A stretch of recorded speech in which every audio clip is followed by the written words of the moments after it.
គោរពនិងជម្រាបសួរត្រល់ពុកម៉ែបងប្អូនដែលតែងតែនិយមតាមដានស្ដាប់ព័ត៌មាននៅក្នុងបណ្ដាញសង្គម YouTube ជាទីមេត្រីនៅក្នុងវេលាគណៈនេះដែរខ្ញុំមកលើកយកនៅអត្ថបទព្រមានថ្មីមួយទៀតហើយ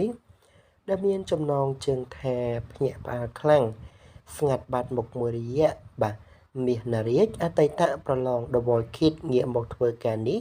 ដើម្បីគ្រួសារទាំងវ័យក្មេងក្រចេះជាការពិតណាស់ជឿជាក់ថាប្រិមិត្តពុកម៉ែបងប្អូនអ្នកគាំទ្រពិតជាបានជ្រាបរួចមកហើយពីកុមារាមាសនារាជអតីតបេក្ខភាពប្រឡងប្រជែងក្នុងកម្មវិធីប្រឡងចម្រៀងវ័យក្មេងលំដាប់ថ្នាក់ពិភពលោក The Voice Kids Cambodia រដូវកាលទី3កន្លងទៅនេះដែលមានទឹកដមសំនៀងពិរោះក្រអួនក្រអើទទួលបានការចាប់អារម្មណ៍និងការគាំទ្រយ៉ាងច្រើនសន្ធឹកសន្ធាប់ពីសំណាក់មហាជនជាច្រើន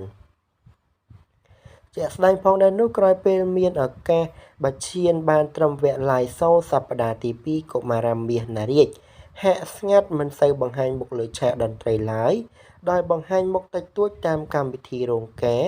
និងកម្មវិធីផ្សេងៗទៀតដើម្បីរកបានកម្រៃខ្លះផ្គត់ផ្គង់គ្រួសារយ៉ាងណាមិញស្រាប់តែពេលថ្មីនេះមហាជនជាច្រើនមានការភ្ញាក់ផ្អើលខ្លាំងក្រោយពេលកុមារាមាសនារាជបានទៅធ្វើការជាអ្នកបេះចន្ទីឲ្យគេដើម្បីយកប្រាក់ខ្លះជួយដល់គ្រួសារព្រោះតែគ្រួសារមានជីវភាពលំបាកសម្រាប់អត្ថបទនេះក៏មានតែប៉ុណ្ណឹងបាទសូមអរគុណនិងសូមគោរពលា